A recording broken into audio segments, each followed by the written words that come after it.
once again to study together. This morning I thought to take a look at some of the most recent General Conference and take a look at some of the scriptures that these talks talk about. And I wanted to start with this one, President Nelson's talk, Ministering with Power and Authority. And let's see, he's going to go through, he's got several references here. Let's take a look at them. The first one is a reference to Alma 13:7-8. Let's see where that reference is.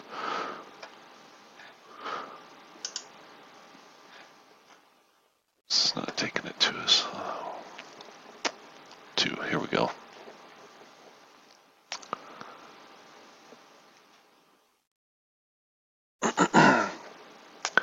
It says, likewise, we see faithful men who live up to their privilege as bearers of the priesthood. They lead and serve by sacrifice in the Lord's way with love, kindness, and patience. They bless, guide, protect, and strengthen others by the power of the priesthood they hold. They bring miracles to those they serve while they keep their own marriages and families safe. They shun evil and are mighty elders in Israel. I am most thankful for them. So this brings us to Alma 13:7-8. All right, Alma 13. We love this chapter. This high priesthood being after the order of his son, which order was from the foundation of the world, or in other words, being without beginning of days or end of years, being prepared from eternity to all eternity, according to his foreknowledge of all things. Now they were ordained after this manner, being called with a holy calling, and ordained with a holy ordinance, and taking upon them the high priesthood of the holy order, which calling and ordinance and high priesthood is without beginning or end.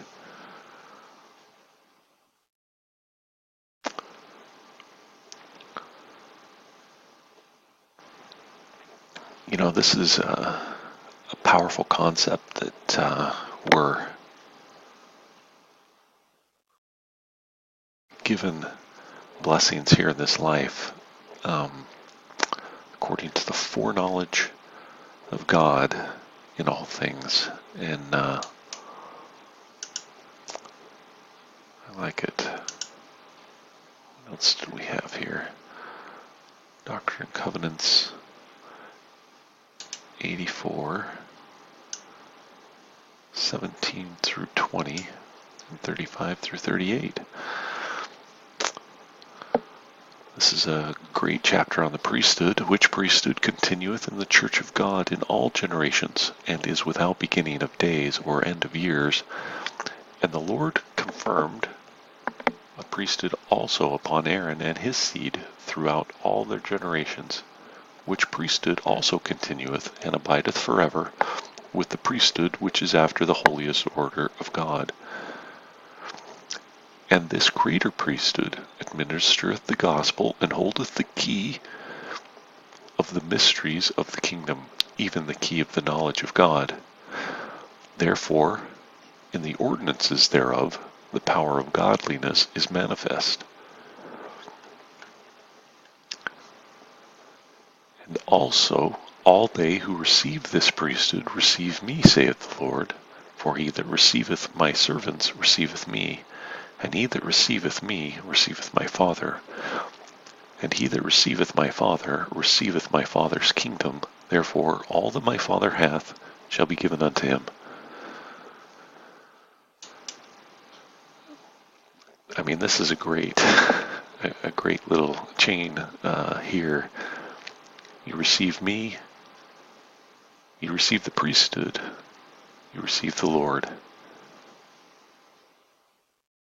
If you receive the Lord's servants, you receive the Lord.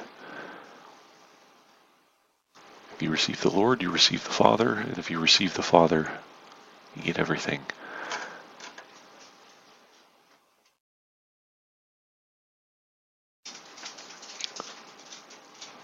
Priesthood administereth the gospel, and holdeth the key of the mysteries of the kingdom, even the key of the knowledge of God.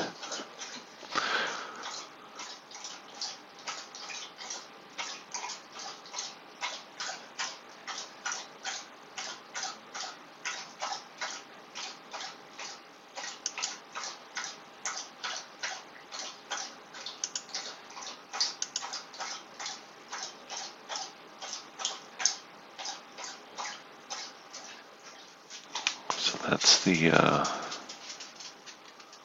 priesthood. Let's see, next one is 3.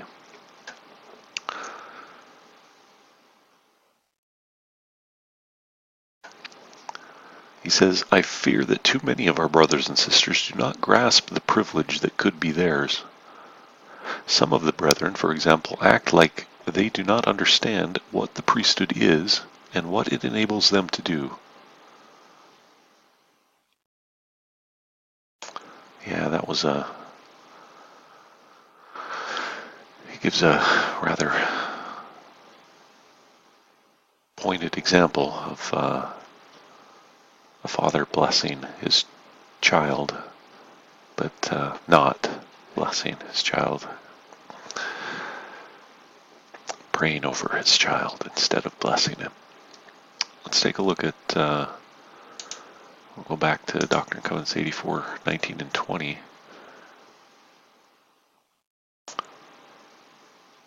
19 to 22.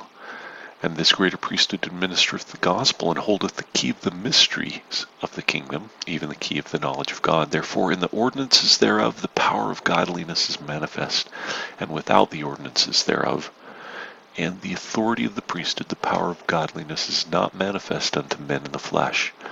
For without this no man can see the face of God, even the Father, and live.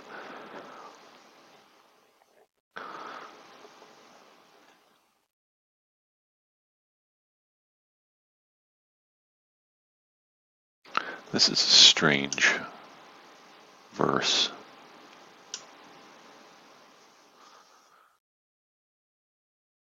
For without this, no man can see the face of God, even the Father, and live.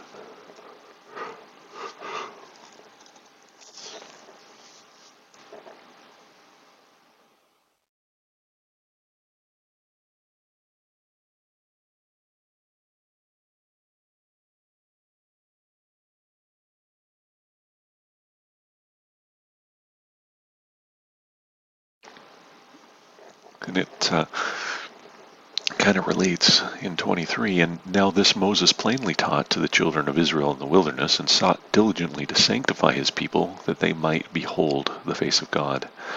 But they hardened their hearts, and could not endure his presence. Therefore the Lord in his wrath, for his anger was kindled against them, swore that they should not enter into his rest, while in the wilderness, which rest is the fullness of his glory.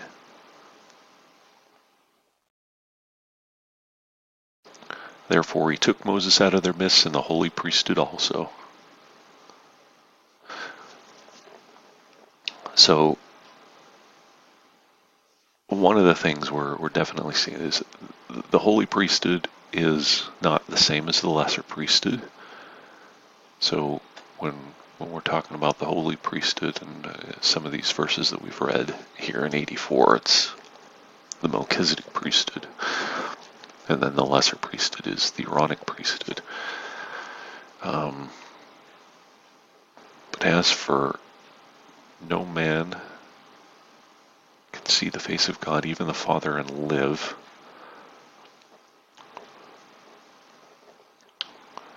Moses was trying to sanctify his people that they might behold the face of God.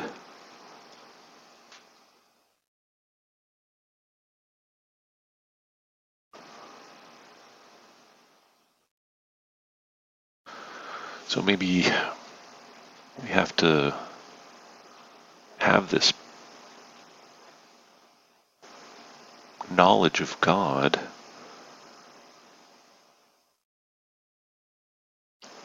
and recognize the power while we're in the flesh.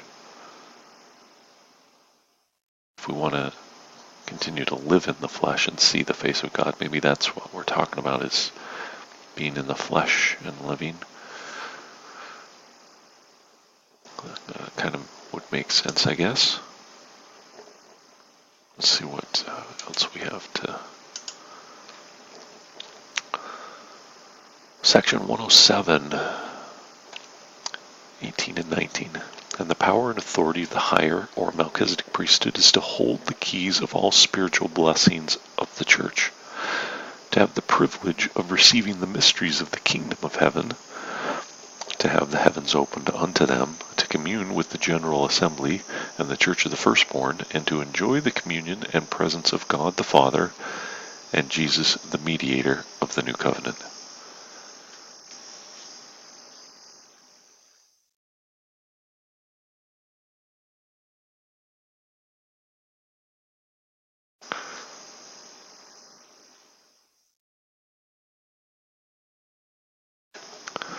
The power and authority of the higher or Melchizedek priesthood is to hold the keys of all the spiritual blessings of the church, to have the privilege of receiving the mysteries of the kingdom of heaven, to have the heavens opened unto them, to commune with the general assembly and the church of the firstborn, and to enjoy the communion and presence of God the Father and Jesus, the mediator of the new covenant. I mean, this is a powerful, powerful concept here. So the power and authority of the Melchizedek priesthood is to have the privilege of receiving the mysteries of the kingdom, to have the heavens opened. I mean, commune with the general assembly and the church of the firstborn, and enjoy the communion and presence of God the Father and Jesus. Enjoy the communion and presence. That's not what I wanted to do. Communion. We're taking it to the dictionary.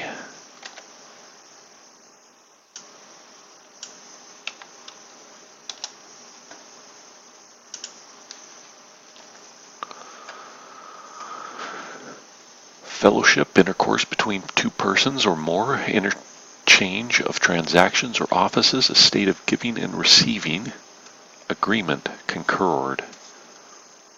We are naturally led to seek communion and fellowship with other. Well, communion hath light with darkness, in 2 Corinthians. Mutual intercourse or union in religious worship or in doctrine and discipline. The body of Christians who have one common faith and discipline. The three grand communions into which the Christian church is divided are those of the Greek, the Roman, and the Protestant churches. The act of communicating the sacrament of the Eucharist, the celebration of the Lord's Supper, and participation of the Blessed Sacrament. The Fourth Council of Lateran decrees that every believer shall receive the communion, at least at Easter. Union of professing Christians in a particular church as members in full communion. Alright, I like this. So a state of giving and receiving, agreement, concord.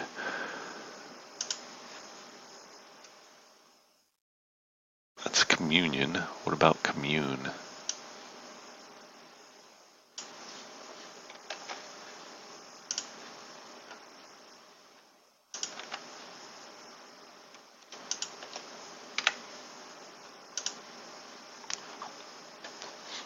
Converse or talk together familiarly, to impart sentiments mutually in private or familiar discourse, followed by with before the person. and there I will meet and commune with thee. To have intercourse in contemplation or meditation. Commune with your own heart or your bed. To partake of the sacrament of the Lord's Supper, to receive the communion, a common use of the word in America, as it is in the Welsh.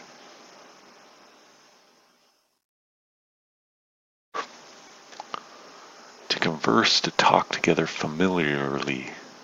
So here we are.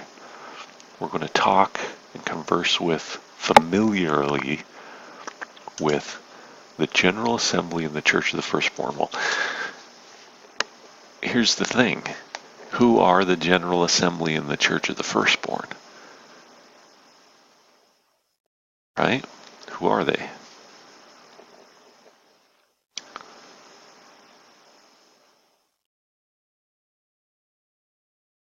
Well, my understanding is that the General Assembly in the Church of the Firstborn are the people like in the city of Enoch.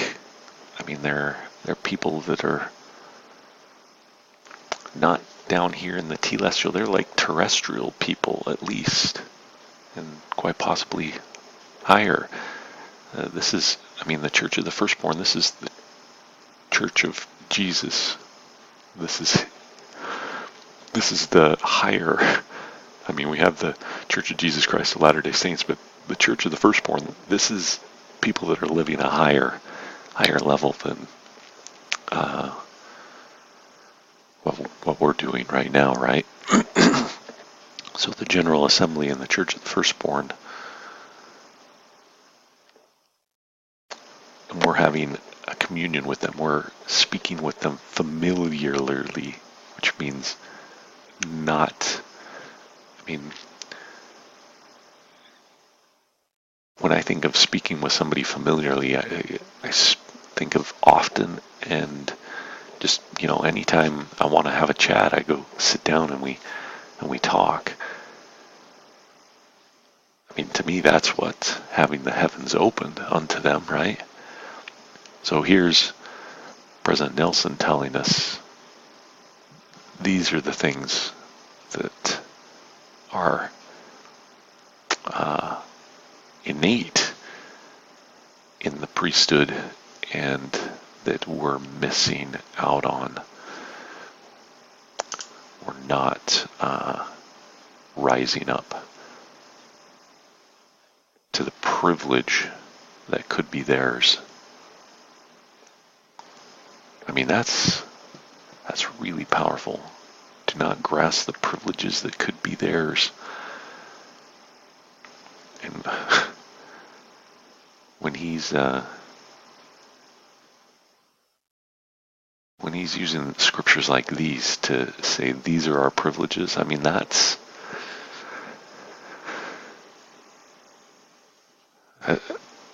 that's as strong as an invitation as you can imagine. You need to step up your game. I need to step up my game. Let's take a look at what he's saying in Joseph Smith translation of Genesis 14, 30 and 31.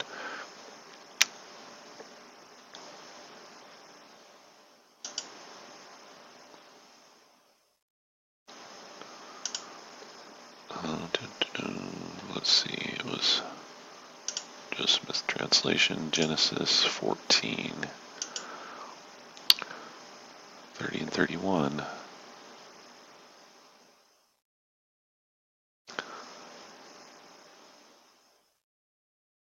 For God, having sworn unto Enoch and his seed with an oath by himself, that every one being ordained after this order and calling should have power, by faith, to break mountains, to divide the seas, to dry up waters, to turn them out of their course, to put at defiance the armies of nations, to divide the earth, to break every band, to stand in the presence of God, and to do all things according to his will, according to his command, subdue the principalities and powers, and this by the will of the Son, which was from before the foundation of the world. men having this faith coming up unto this order of God were translated and taken up into heaven. Well, I like that. That's good stuff. We're going to end there, but we're going to continue in this talk because I'm liking it a lot. I leave that with you in the name of Jesus Christ. Amen. Hey, thanks for watching. If you would, click subscribe and like, and then comment below of what you would like to study together, and we'll see what we can do.